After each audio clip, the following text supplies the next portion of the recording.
the changes to college football to, extend the eligibility. Like, did you think you benefited from that? Like, did you come in at the right time? Like, what did you kind of just make of the changes to that sport as you went through them, basically?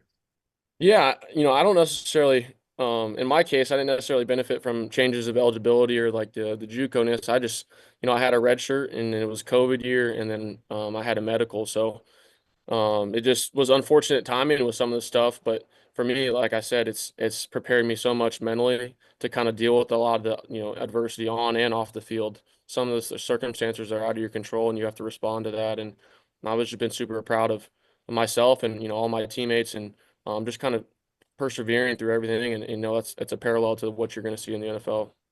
How do you Hey, view Tyler, coming? How do you view coming to a franchise that hasn't really had a lot of stability or consistency at the quarterback position since Drew Brees retired, and also seems to have a lot of uncertainty about that position now? I think for me, my goal is to come in there and compete and do everything I can to make the team better. And I think for my situation, that's my whole goal. And I'm just really excited to work with the coaches and see a lot of my close friends and teammates that that are already there. So just super fired up for the opportunity, and obviously, a great franchise and a great history of quarterbacks, like you said. Tyler, you along those same lines, you mentioned in a recent interview that you wanted to prove that that you're the quarterback that could change a franchise. How do you hope to do that here in New Orleans?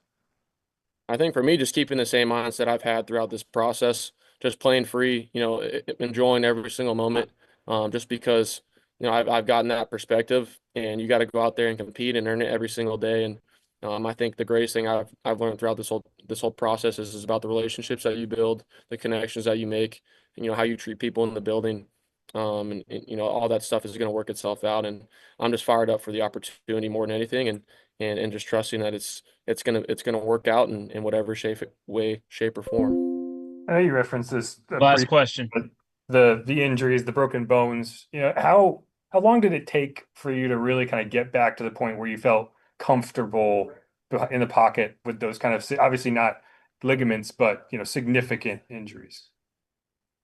Um, right away, candidly, it only took 6 to 8 weeks to heal. And I remember when I was at Texas Tech, and once I finally got surgery in 2022, I was back to running, quarterback power and counter, and I was getting hit right away. And I was like, all right, it's good, it's sturdy, so let's just rip it. And it hasn't affected me, since then. A lot of the stuff is, like I said, out of your control. You can't control getting hip dropped or, you know, breaking your collarbone is probably one of the most common injuries. And for me, it helped me out mentally more than anything, and finding a way to add value to my teammates and the coaches.